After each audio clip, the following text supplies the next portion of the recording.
Jesus spoke to the people once more and said, I am the light of the world. If you follow me, you won't have to walk in darkness because you will have the light that leads to life. In our second and part 2 of the series, I Am, dealing with I am the light of the world, I want to use as a subtopic, lead me to the light. Lead me to the light. Lead me to the light. Ladies and gentlemen, brothers and sisters, statistics report that 70% of people who grew up, 70% of people grew up with a fear of growing up living in the dark. And out of the 70%, there are 35% of people who are still afraid of the dark. As a matter of fact, out of the 70%, they say 35% said that they will instantly become fearful if the lights are cut off. You ever been at a social gathering and the electricity goes off, or if someone hits the light, you'll hear certain people respond, whoo! That manifests from an early fearful experience. Isn't that interesting that 70% grew up being afraid of the dark? And let me tell you, I'm part of that 70%. I'll never forget when it was time for me to go to sleep, I would ask my parents to keep the light on. If it's no more than just a little light, keep the light on.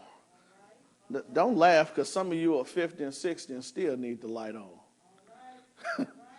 I asked my parents to keep the light on because I needed to see, and the thought of not being able to see frightened me. And Deacon Calloway, I realized that it's one thing to go to sleep in the dark. It's another thing to live life in darkness. It's one thing to be afraid of the dark. God help me with this thing today.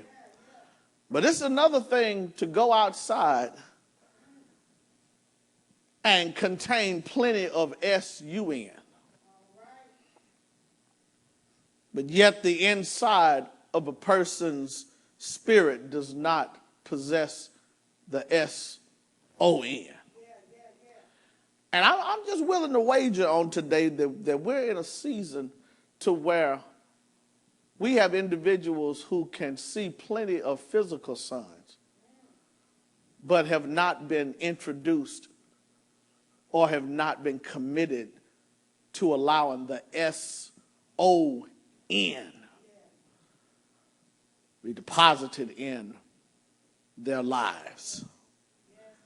And in this text on today, well, this you all gonna love this text on today, because Jesus makes the second I am claim. In the first claim, he says, I am the bread of life. I am the sustainer of life. But the second one, he says, I am the light of the world. Which means I am the solution for darkness. I am the solution of sin's darkness.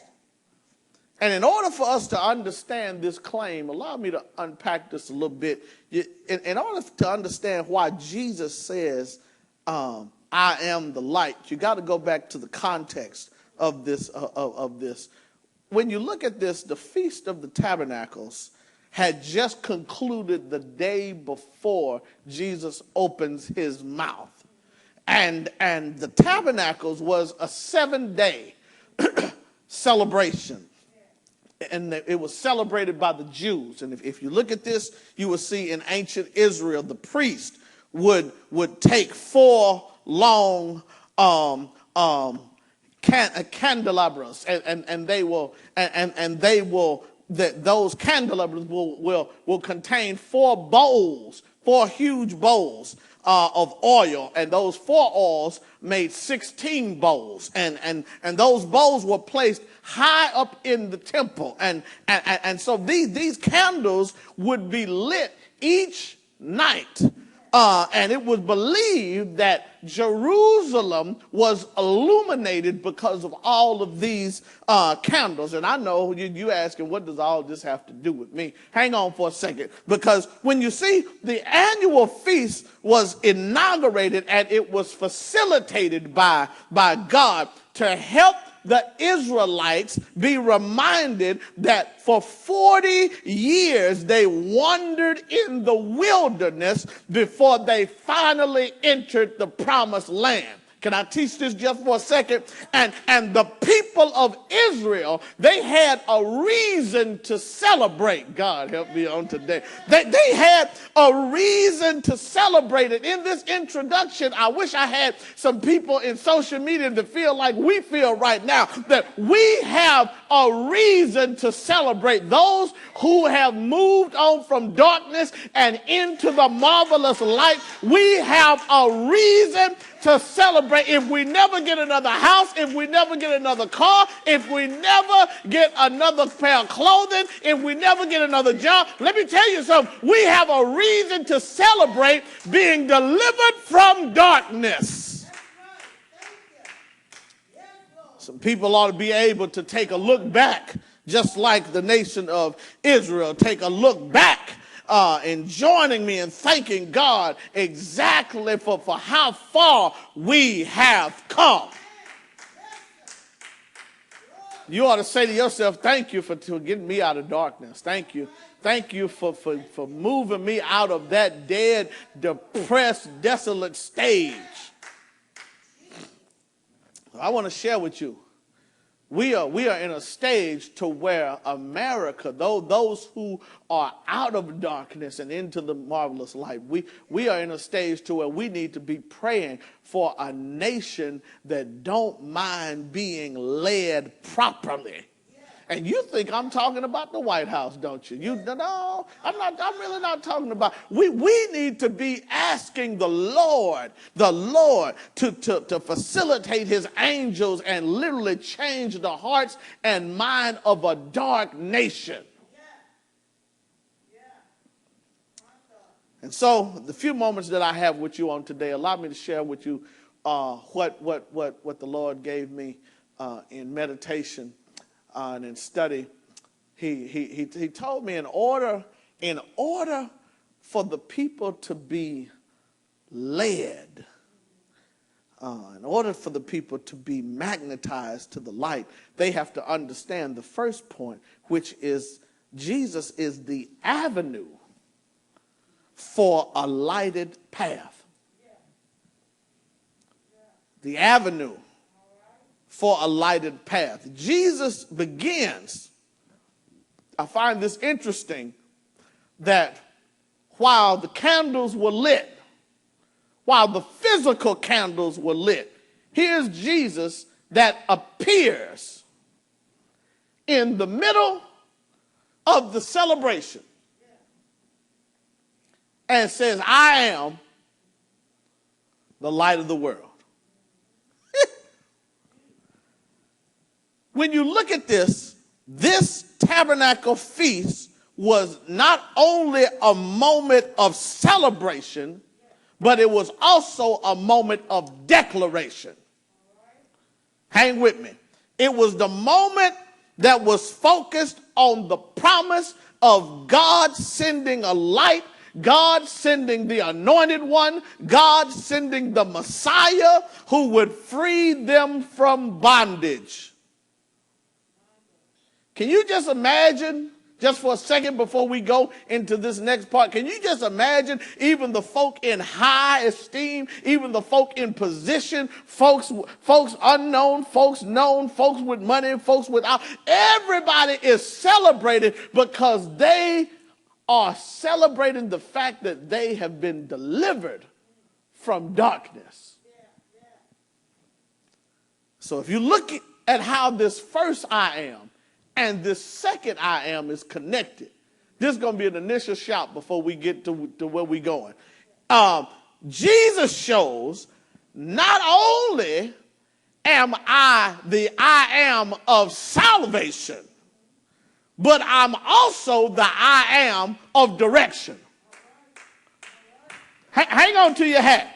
He says that after a person comes to Christ and he receives salvation, then there next must be direction. After salvation, then there is direction and illumination. I'm going to say that again. After salvation, there is direction and illumination. There must be the part of impartation after we are saved. There must be the part where the Lord begins to intensely and divinely speak to us through the power of his word. Don't you find that interesting? That the Lord extends an invitation for him to complete our lives, to be the avenue when he says, I am the bread of life, to be the completer, salvation, sanity. But in the midst of that, he says salvation is not good enough. Salvation, just being saved, you shouldn't be satisfied with just being saved. After you are saved, there is some information. There is deposits that must be placed in you so that God can get the best out of you. God, I'm talking to somebody else today. And that's why I'm a strong believer that everyone that comes into the house of God, everyone that comes to worship, have not been charged just to sit down. Everyone that's saved have been charged to do something. You may not be commissioned to go up on the stage, but you're commissioned to do something. That may not be heavy, but that'll hold you right there. You may not ever be up on the stage to do something for people to see, but there's something for you to do. That's why I'm a firm believer when we come into worship, when we come to absorb, we come to not only extract the worship amongst fellow believers and ultimately between the believer and God, but also we have the responsibility to absorb the nutrients of his word to further prepare us not only for warfare, but prepare us for our assigned calling. And so that's the first thing that Jesus shares, is that he offers an avenue for a lighted path. He says, I am that avenue. Not Buddha, not Confucius, not Muhammad, not Socrates, not Thrifty, not the mall, not social media, but I am the avenue for a lighted path. When we understand that, then it goes to door number 2, where we will experience not only the avenue for a lighted path, but now he shows the advantages of a lighted path. Here's Jesus. He spake again and say, I am the light of the world. Isn't that interesting? Connected to his Father that created light. He said, let there be. On command number 2 and command number 5. Let there be. And now his Son declares, I am the light of the world. He says, he that followeth me shall not walk in darkness. I just want to stop right there. He that followeth me shall not walk in darkness. If you don't mind, let me just take the first part of this clause that says the person who follows. This part of the text was not an invitation for fair weather followers. This was not an invitation for sometimey people. Because the word follow is sometimes used in the Bible as a general sense to speak of the crowd that followed Jesus. This was not who Jesus was talking to. Jesus was talking, he was referring to those who chose to follow him as a disciple. God help me. And this line applies only to those who fully subscribe to his will. I wish y'all could see where I'm coming from with this thing. He says, only those who follow my commandments, who are disciples, let me guarantee you will not have these dark moments. I need to clarify something so that you don't take this too far, because no matter how saved you are, let's just go and clarify this. We will have some sad moments. We will have some sorrowful moments. We will have some Lord have mercy moments. But what Jesus is saying is that you will not be in the avenue of residing and retiring in sin. You are exempt from the punishment. We are exempt from the penalty of sin.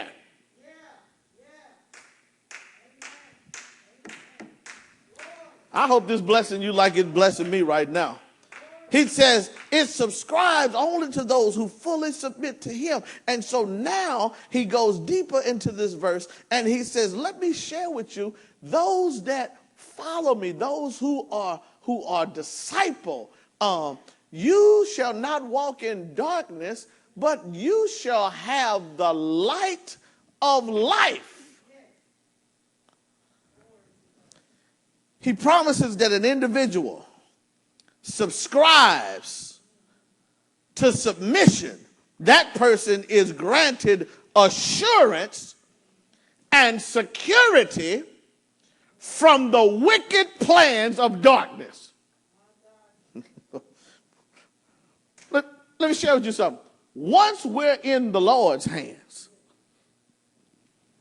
there is no reason for a child of God to want to live in darkness. I got to share with you recently what happened in our house, and somebody's going to identify with this in just a second. Every now and then, we experience electrical problems out of our control by way of storm or other things. The electricity cuts off. And at night, that can be an interesting situation because you depend upon the light to see where you're going. And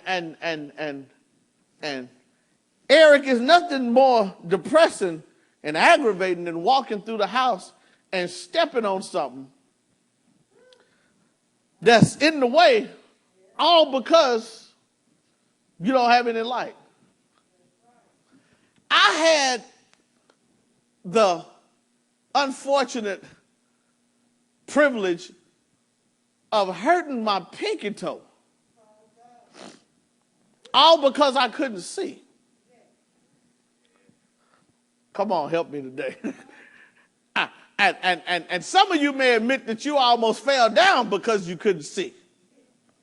But this one particular time recently when the lights were off, I took my time and I walked around a house that I've been in for 15 years now.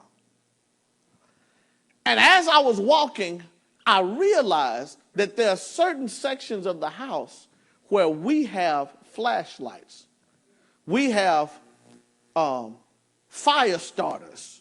We have candles, certain parts that we know. And so therefore, instead of me walking around tripping on myself, I went to the area where I knew we had access to light. And I know you asking, where you going with all of this? Because as children of God and as disciples, we have to understand in our dark moments, we are not alone.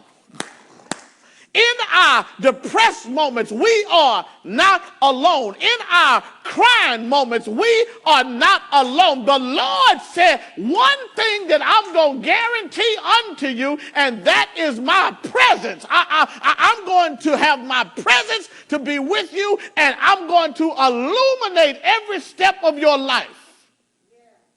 And he gives us illuminated moments through the power of his word. Do I need to rewind the tape? I will never leave you, nor will I forsake you. Do you need another one? Surely goodness and mercy shall follow me all the days of my life, and I will dwell in the house of the Lord forever. Do I need another one? Lo, I am with you even unto the end of the age. Somebody needs to thank God for the illumination of his word. He promises that he will never leave us. But the kryptonite that exists now goes to the next verse. And this is a sensitive part to where I want to share with you what is called the alertness for the lost. Because in this next verse, he says, the Pharisees respond and say, you must be talking about yourself. And keep in mind, as Jesus was speaking about the light, the Jews and the Pharisees are reminded that that was symbolic of God's presence. And so instantly they started saying, he must think he's God. In which they were correct. But the Pharisees did not believe Jesus. And they say, you are bearing record of yourself. And what coming out of your mouth cannot be true. And so watch this. The text shows a section of the crowd that obviously showed a non-supportive side to Jesus. I'm coming down your address in just a second. Do not find it strange that there are a group of people that do not subscribe to the light. As a matter of fact, there is a medical term named necrophilia that suggests those are a type of people that actually like to reside in the dark. There are a group of people that don't like light at all. They like to live in the dark. They like to do things in the dark. And I've come to realize this is more than just a medical term. For many people, this is a spiritual way of life. That you have people that would prefer to live life on the edge, to live life without Christ, to live life without God's guidance. And here's where I'm getting ready to go in this part. In the midst, watch this, in the midst of being led, watch how this ties in. Jesus says, I am the bread of life. As Christians, we ought to say, feed me. He says, I am the light of the world. When he feeds us, it should give us an appetite to say, lead me. After we are being led, the next appetite from our spirit should be, help me to lead somebody else. I wish you could see where I'm going with this, because part of the problem in this destiny that we call discipleship, part of the problem is sometimes we look down on people who temporarily or at the present time don't want to be exposed to the light. And Jesus says, as I deliver you from darkness, I need you to now intercede and speak a word over those who love the darkness. This is not the time to look down upon people who may not have made a decision to join and to be part of the kingdom movement. This is the time to pray on somebody else's behalf. And oftentimes, we miss the moment of ministry because we look down upon people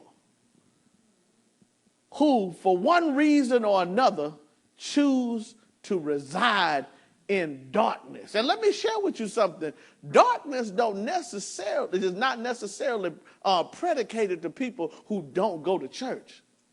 Because there are some choir members in darkness.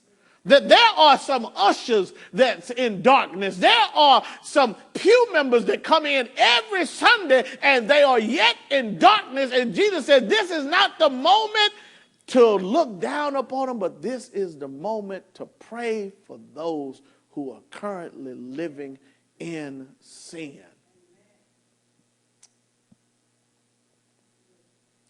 Reason why we ought, I'm done, y'all. I'm done.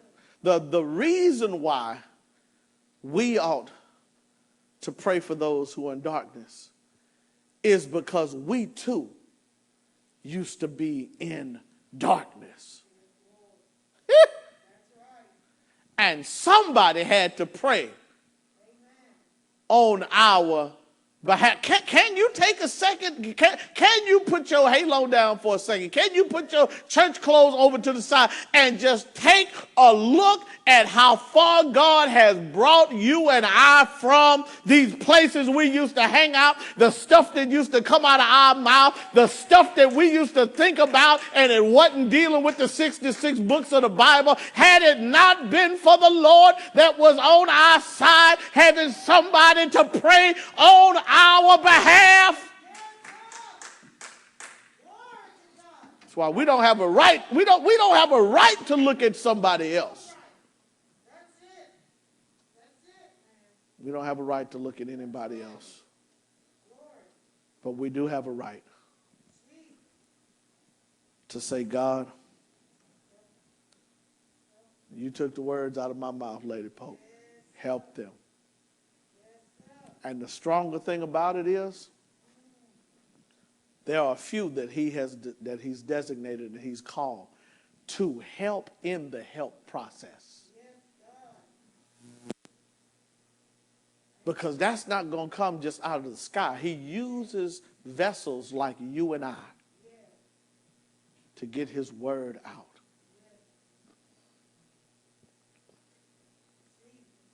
I close today. I don't know who you are. I don't know who I'm talking to right now. But I close today. That cousin that you can't be around right now, instead of wanting to cuss them out, instead of doing, I dare you to begin to place his name, place her name at the altar. In your time of meditation, place that daughter at the altar. Place that son at the altar. Place that wife at the altar. Place that husband at the altar. Place that mother. Place that father. Place that coworker that you just can't stand. Place him at the altar.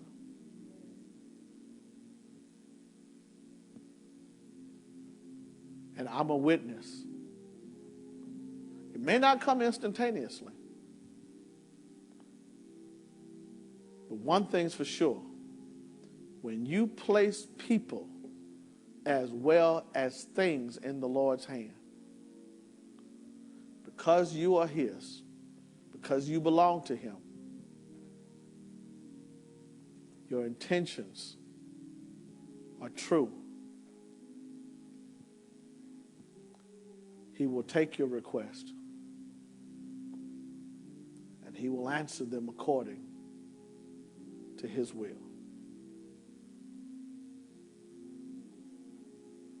Be led. And as you are being led, ask God to help you lead others. God bless you.